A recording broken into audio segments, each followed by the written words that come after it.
Off in the salty ocean, off where the waves roll free. The sparkling water rises, then crashes to the sea.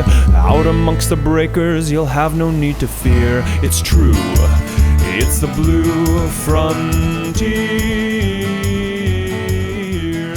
Welcome to the latest Rising Tide Ocean podcast. This is David Helvarg, and my co-host is Vicki Nichols Goldstein of the Inland Ocean Coalition. Hi, Vicki. Hello, and hello, everyone joining us. Today, we're honored to be speaking with Sherry Goodman of the International Military Council on Climate and Security. Sherry is the former Pentagon Deputy Undersecretary of Defense for Environmental Security and is out with a new book with Island Press titled Threat Multiplier, Climate Military Leadership in the Fight for Global Security. Before we get into the state of our blue world, however, it's time for Blue News You Can Use. No talk about orcas knocking down sailboats today. With the election almost upon us, we just recommend you listen to our recent podcast on the ocean and the election with Mark Spalding of the Ocean Foundation. Those ornery orcas, hopefully they're not raising too much havoc these days. Sherry, I just finished your book and I thought it was great, brilliant. And I was really intrigued by your framework that positions the environmental stewardship as integral to the U.S. military's mission. And you really emphasize that in order for us to have a safe planet, we really need to have a stable and healthy planet, and that the military really has these ambitious emission goals. So I would love it if you could start off and really elaborate about how this connection has evolved and what it means for our future humans, and also the future of military strategies. Thank you very much, Vicki. And it's a pleasure to be here with you and David. So yes, security is all about stability, about being free from conflict, ideally having peace, but the absence of conflict. And we know now that in the climate era, our Earth systems, our natural systems are disrupted. And so they're less stable. And that instability adds to the other instabilities that are the threats we face around the world. So that's why when the military looks out and says, what kind of threats do I need to assess today? What's Russia going to do? What's China or Iran? Or what are terrorists going to do in certain parts of the world? Today, it also has to look out and say, how is the climate changing? And how is that going to add to the instability I face in all these other parts of the world? And then also, how is it going to affect my troops when I deploy? Hotter, colder temperatures, hotter Africa, Middle East, colder, more open Arctic. And also, how's it going to affect how my ships, tanks, and aircraft can operate as our planet is destabilized from climate change? That's why I coined the phrase threat multiplier. And it has really become a phrase with the Department of Defense, with the United Nations, and it's been used in many other reports. So tell us a little bit of history about how this concept gained such significance and how this topic or this phrase is really shaping both national and international climate security policies. Yeah, I'll take you back first to the end of the Cold War, when I served in the Department of Defense in what I call the first era of environmental security, the first chapter of environmental security. At that time, we were cleaning up military bases. We were learning how to protect endangered species that live on many military bases around the U.S. and do so in a way that aligns with training and mission needs so that it wasn't a conflict. The example there would be the red-cockaded woodpecker that lives on the longleaf pine tree that makes its home in southeastern United States and is found on many military bases. And the military learned that instead of cutting down the tree, which stopped it from training under the Endangered Species Act, it could actually preserve the tree, which has the nest for the endangered red-cockaded woodpecker, and make it a realistic training obstacle. And so it actually enhanced training. Fast forward to the climate era. Now, in 2007, I spent a year with the nation's leading generals and admirals learning about climate science. We learned together from the world's leading climate scientists like Jim Hansen and others, and our intelligence and national security professionals. I had assembled a group of warfighters who had been in command in the Middle East and the Pacific, the head of the nuclear navy, former chief of staff of the Army, and many others. And after a year of study, and many who started out as skeptics said, oh, no, we realize this is very serious. This is a serious threat to our national security. And we were looking for ways that we could communicate this to a broader public. Use the hard language of national security, but also communicate in a way that many people could understand. So threat multiplier is a twist on the term force multiplier, commonly used to talk about how a technology can give you improved military performance. And in this case, it's climate that acts to amp up or increase other threats. I wrote a book, Rescue Warriors, on the U.S. Coast Guard, and I was down there in 2005 during Katrina. The Coast Guard was surged right back in behind the storm, rescued 33,000 people. The Department of Defense didn't show up till late on day 4. Pentagon clearly understands the threat of climate. The question is response. How good and how necessary is it for the Pentagon to not only adapt climate into its mission set, but to make disaster response part of its mission? In 2005, in Katrina, we didn't understand what we understand today. I think 2012 in Superstorm Sandy was one of the earlier episodes where the military was called out in force to support a domestic disaster. I tell the story in my book, Threat Multiplier, of Admiral Ann Phillips, who was in command of Expeditionary Strike Group 2 at Norfolk when Sandy struck, and sent her ships to New York to support the Coast Guard that had gotten knocked out at Sandy Hook in the storm and operate the port of New York for several days till they became operational and provide other supplies. So today, our military is regularly called up in the wake of domestic natural disasters and also overseas humanitarian assistance in natural disasters. NOAA says we had more multi-billion-dollar disasters last year than any time in history. Should it be a combat command? Right now, disaster response is under the Northern Command, which also has responsibility for Russian missiles coming over the top and the Arctic. Is this coordinated enough, or should the Pentagon be really looking at climate disasters as one of their ongoing tasks day to day? You underscore a very good point that our military is ever more on the front lines in responding to climate-fueled natural disasters. And indeed, Secretary Panetta during Superstorm Sandy observed in my book that we were using our military in a war against nature herself, having to deploy our forces. Now, in my own view, as an American, I want our military to be there to support all Americans. And I want to ensure that our personnel are man-trained and equipped, as we say, to do that job. I think that's very important. I am personally not sure whether having a separate command is the best way to do that. I worry that a separate command would actually squeeze that out because the politics would get to it.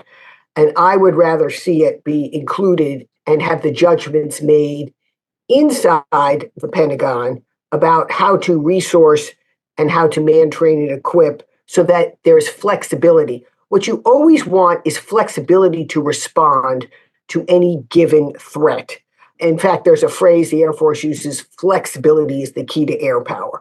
We've used fighters in their traditional role against other fighters, but we've also used them at times to drop humanitarian assistance if we had to, or we take other aircraft, military aircraft, and we're using them for humanitarian assistance drops. Having that flexibility, I think, is going to be continually important, but also continuing to note and observe and track, as we do through something called the Military Response Tracker we have at the Center for Climate and Security. We're now tracking how often militaries are called up for different climate-fueled natural disasters. So today, for example, there are Polish military fighting floods in that country. And in Portugal, there's military supporting the wildfires that are raging in that country. All around the world now, we are seeing military help support frontline first responders for different types of disasters. I just wrote about the risk of Russian oil tankers moving through the Arctic Ocean, the northern sea route, which puts them within 55 miles of U.S. waters. And that's increasing both because Their oil trade to China is driven by their invasion of Ukraine. More ships are looking at that route as the Houthis are attacking shipping in the Red Sea. You have a whole chapter 4 in your book, Melting Ice and Rising Tensions in the Arctic. Most Americans aren't even aware that we now have a fourth blue water coastline up there. Could you talk a little about what's going on in the Arctic as a result of climate change and what that means in terms of our national security? Thank you so much, David. And I read that piece. It was very well done and underscores the risks we face of increased vessel traffic through the still treacherous Arctic waters. So temperatures have risen, as you well know, about 4 times the global average in the Arctic. And with rising temperatures and retreating sea ice and thawing and melting permafrost, we now have a new ocean that's opened in our lifetime. Indeed, I was in Greenland this summer and I saw up close our climate future as that great ice cap melts and calves and sends icebergs along the coastline, making it more difficult to navigate, which is the way you travel in Greenland. And so you see it viscerally right there in front of you.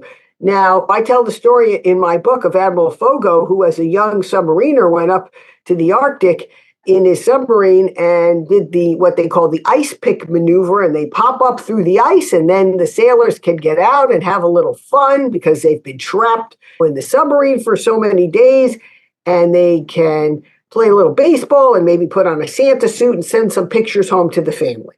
And he goes back about 20 years later. Now he's in command of the submarine, but when he tries to do the ice pick maneuver in about the same place, all he finds is blue water, not enough ice to surface, blue water, and plastic waste. That was his experience of climate change in the Arctic that he was responsible for. And President Putin of Russia envisions the Russian Northern Sea Route as a toll road for transportation from ports in Asia to ports in Europe, and has set ambitious goals for shipping. And oh, by the way, China has declared itself since 2018 to be a near Arctic stakeholder and eyes the shorter shipping lanes available across the Arctic. And as you noted in your article, Russia actually allowed a non-ice clad vessel to transit the Arctic this summer. That to me is an accident waiting to happen, because it's not that these areas are ice free. It's just that they're seeking to get, as Senator McCain used to say, Russia is a gas station with nuclear weapons.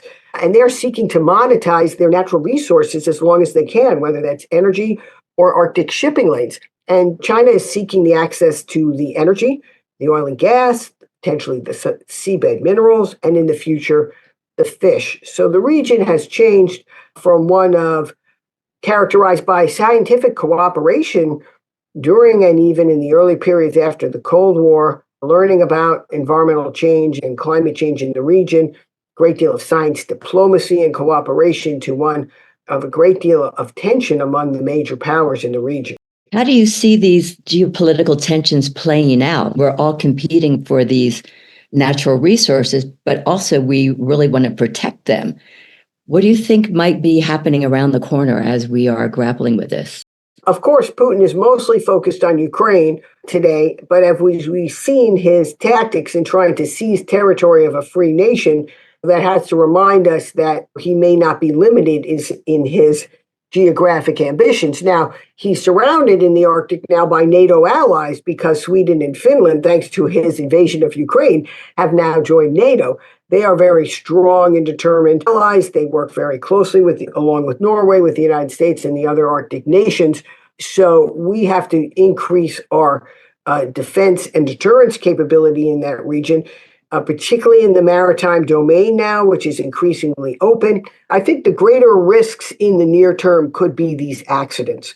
And so that's why the work that the Coast Guards have done around the world through their Coast Guard forums to do exercises on various types of oil spills is incredibly important, so that if an accident happens, we would know how to respond. But if there's an oil spill in the Arctic, that will be much more in transboundary ocean waters, international waters. That will make the cleanup of the Exxon Valdez and Deepwater Horizon seem easy. So there's a lot we don't know, we don't want to have to know, in particular, but we have to be prepared for, because that's what we have militaries for, is about preparedness.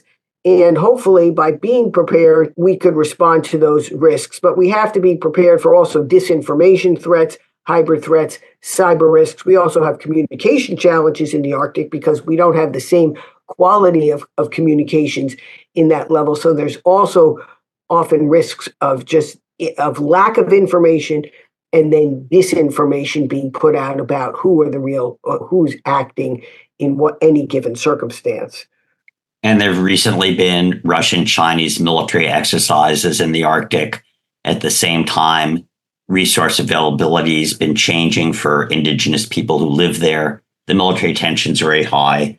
The Coast Guard is supposed to be leading on U.S. sovereignty in the Arctic, but waiting for its first modern icebreaker in history.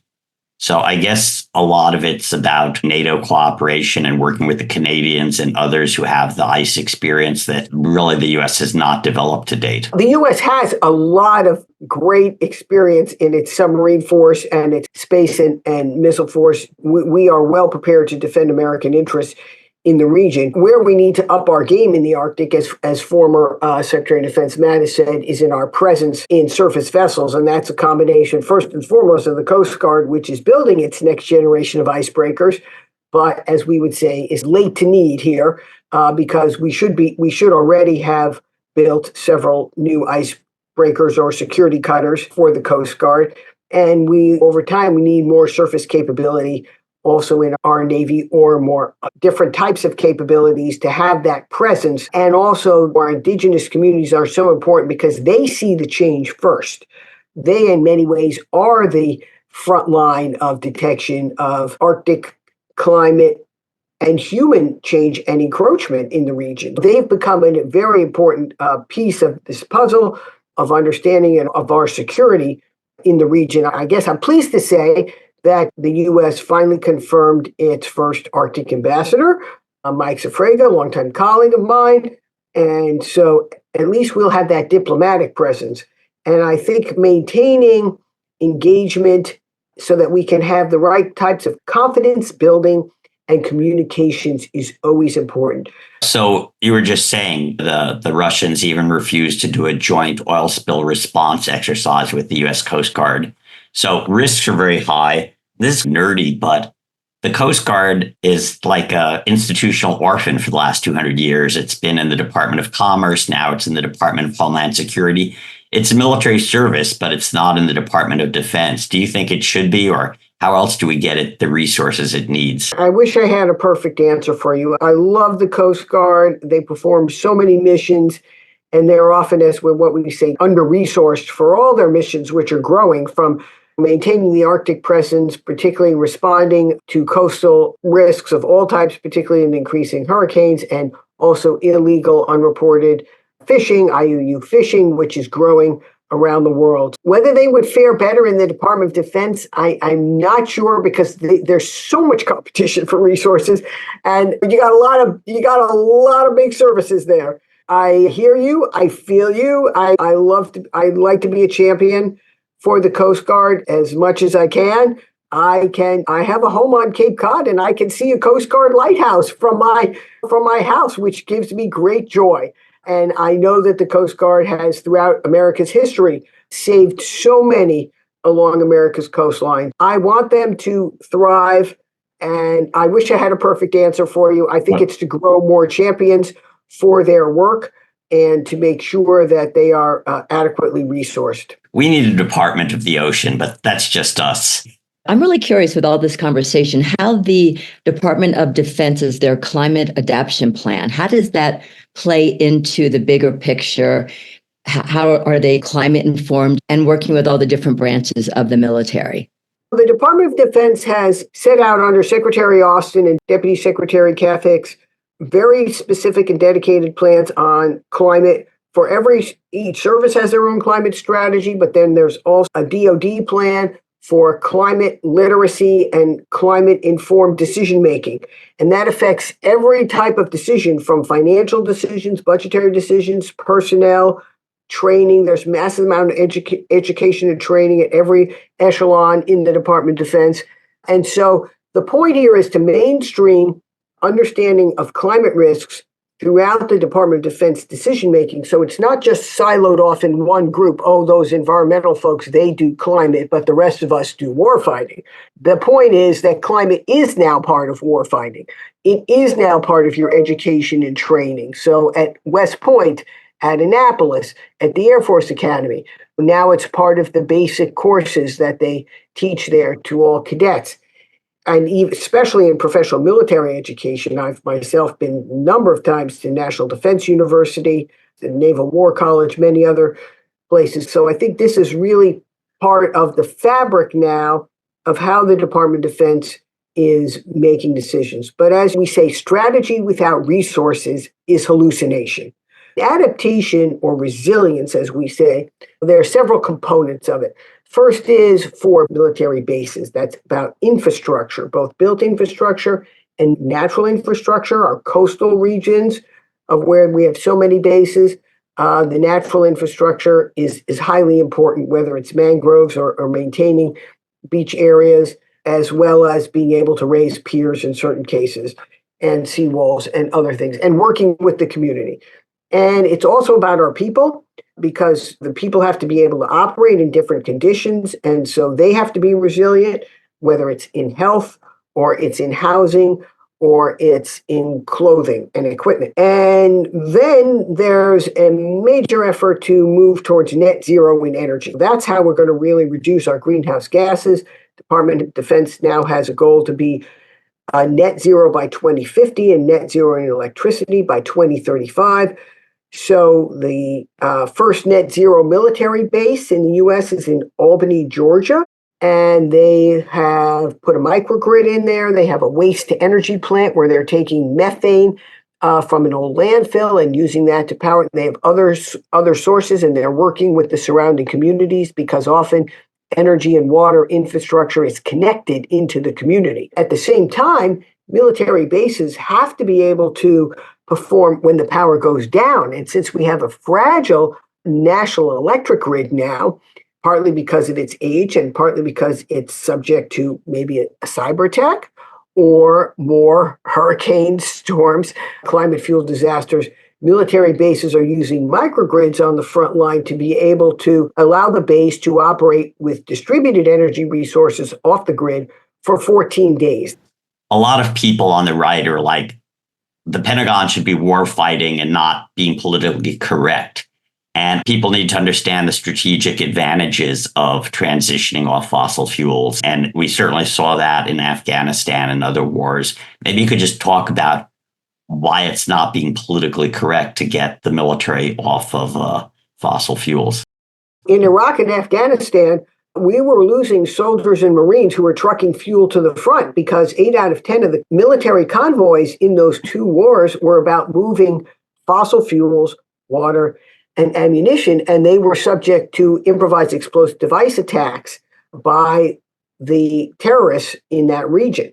And that began a whole era of, as Secretary Mattis said, he was then General Mattis, he said, unleash us from the tether of fuel. In other words, we have to be able to fight at the front without having long supply lines of liquid fuels. And we now say that we have to be able to operate in what we call a contested logistics environment. We can't assume that you're going to be able to get all these logistics, fuel, water, ammunition, to the front without being attacked. And that is true not only in maybe a future land-based war, but also in what we call the maritime domain. Let's say a war fight in China. And so also nuclear aircraft carriers and other nuclear-powered ships, but you also have many that today are not, and aircraft. So moving towards hybrid fuels actually reduces your supply lines of fossil fuels.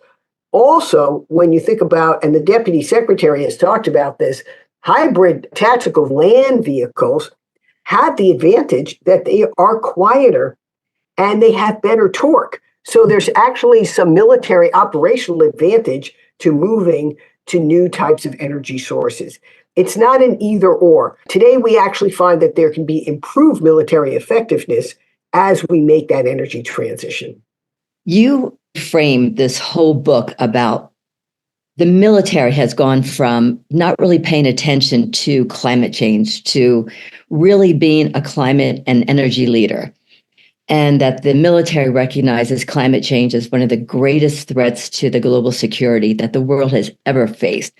That is pretty powerful. What other key takeaways do you want us to have? Because we're talking about something that is absolutely enormous and impacts all of us. Our military has gone from being an environmental laggard to a climate and clean energy leader. And it's a reflection of the needs across our broader society. And from the threat multiplier of climate, we can move towards more of an opportunity multiplier. And that is what we need to do across our society. We need to first improve our predictive capability so we can see better into and faster into how the climate is actually changing and make better near-term decisions. Then secondly, it's about building that resilience to the climate that's already baked in, because temperatures have risen already at least about 1.3 degrees on average and 4 in the Arctic. And so we need to reset our infrastructure, our coastal regions, to be able to withstand, unfortunately, the climate change that's already baked into society. But we can't stop there. We have to then really move towards a net zero decarbonized society. And then finally, it is about working with our allies and partners overseas, but also with our communities, with our and native populations, working across the aisle, very important in politics, but also at all levels of government and all types of government. It's not only about what defense does, it's about what the State Department and USAID do. It's not only about defense, it's about what EPA does and what state regulators do as well. So we have to really all be pulling together and looking for those smart solutions. And of course, for the Department of Defense, it's what their commander-in-chief directs them. And so with an election coming up, the question is, will that commander-in-chief be a climate activist or a climate denier? And so vote the ocean. It's the next thing to do. And right after that, or right before that, read Sherry Goodman's Threat Multiplier, Climate, Military Leadership, and the Fight for Global Security, because it's a great and informative read. And thank you, Sherry, so much for being on Rising Tide, the Ocean podcast. Thank you, Vicki, and thank you, David. Rising Tide, the Ocean podcast is a production of Blue Frontier, co-hosted by Blue Frontier's David Helvarg and Vicki Nichols Goldstein of the Inland Ocean Coalition, with production support from Holden Hardcastle of Fluid Studios, Natasha Benjamin, and Nick Paz, and editing services provided by Charles Landon of Studio Cape May. You can find Rising Tide at bluefront.org or on Apple, Spotify, or wherever you download your podcast. And don't forget to recommend the Rising Tide Ocean podcast to your friends and other ocean lovers. Off in the salty ocean, off where the waves roll free. The sparkling water rises, then crashes to the sea. Out amongst the breakers, you'll have no need to fear. It's true, it's the Blue Frontier.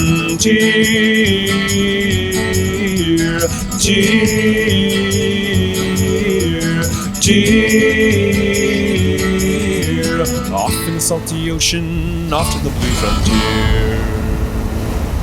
Sparky, come here, buddy. Sparky. There you are. Good boy, Sparky.